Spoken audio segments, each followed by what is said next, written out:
Hi everyone, welcome back. Today we're going to finish reading Act 2 of Romeo and Juliet.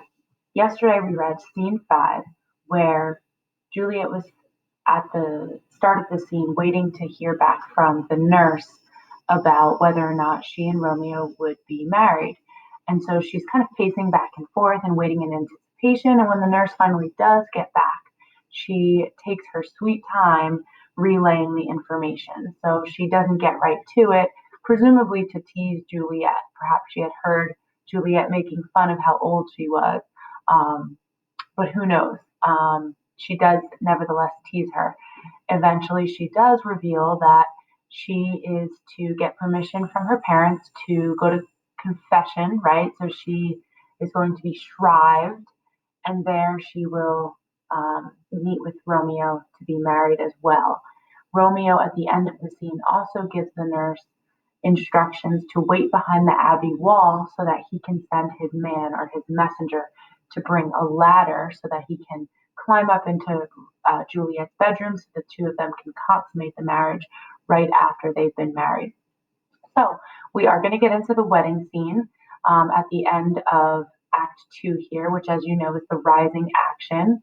Okay, it is the wedding scene, as I just said. So today is my parents' 44th wedding anniversary. So I would like to just say hi and happy anniversary to my mom and dad. All right, and so without further ado, let's begin. Friar Lawrence looks up probably in a little prayer and says, "So smile the heavens upon this holy act, that after hours with sorrow chide us not." Amen, amen, but come what sorrow can, it cannot countervail the exchange of joy that one short minute gives me in her sight. Do thou but close our hands with holy words, then love devouring death do what he dare. It is enough I may but call her mind. Romeo is always talking about death. It seems quite appropriate and intentional that Shakespeare would be doing this, right? But he says, let death do what he dare, right? As long as Juliet is mine, I am okay. I am happy, right? So this is pretty extreme. And so Friar Lawrence, in response to this, says back very famous lines. He says, "These violent delights have violent ends, and in their triumph die like fire and powder, which as they kiss consume." So here, this is very important.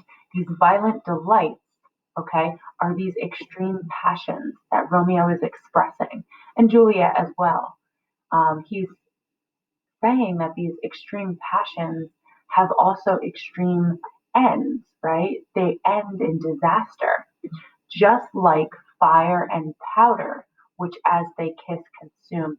Probably talking about gunpowder here. So, gunpowder, when it kisses fire, what happens? It explodes. Okay, that's the same thing that will happen when we act too quickly. And so he's warning Romeo. At the same time, he's also standing here marrying them. He continues by saying, "The sweetest honey is loathsome in his own deliciousness, and in the taste confounds the appetite." So the sweetest honey is extreme love, right? It is loathsome in his own deliciousness.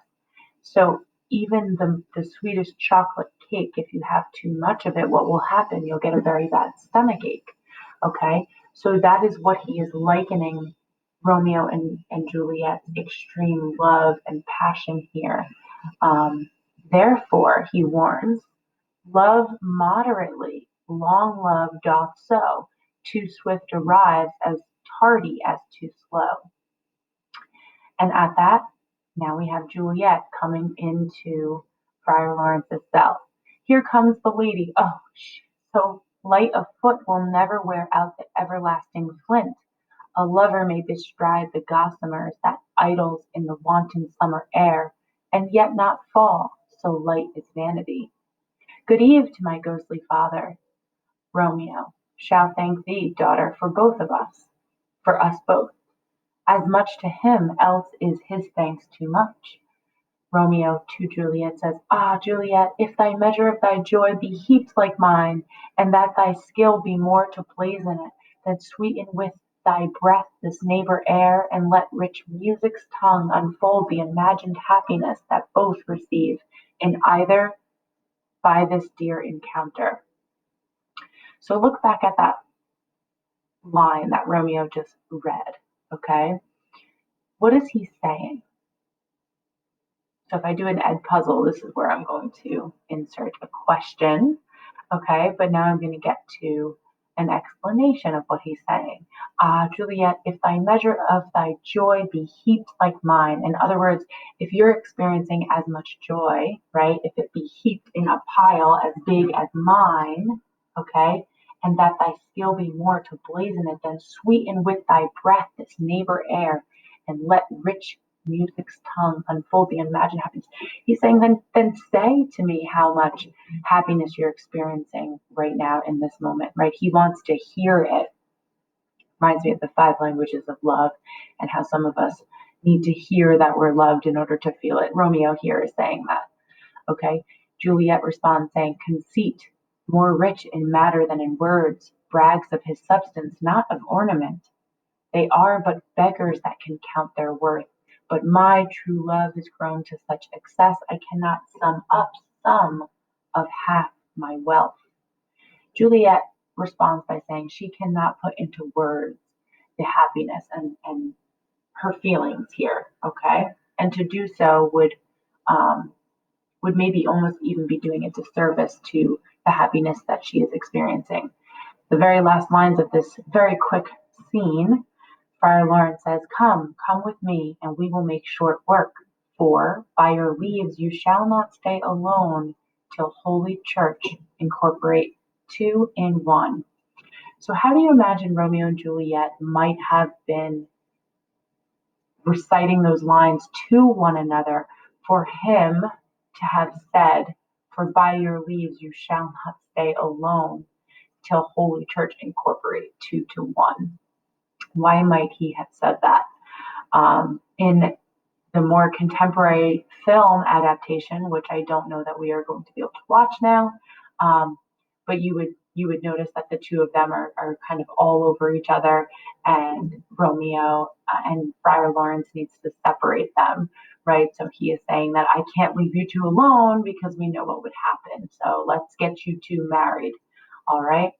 And ironically, he marries them quite quickly after chiding them about how fast they're moving. All right, and there you have it.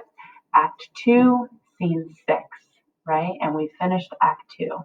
All right, guys, have a nice weekend. I will see you again on Monday. Bye.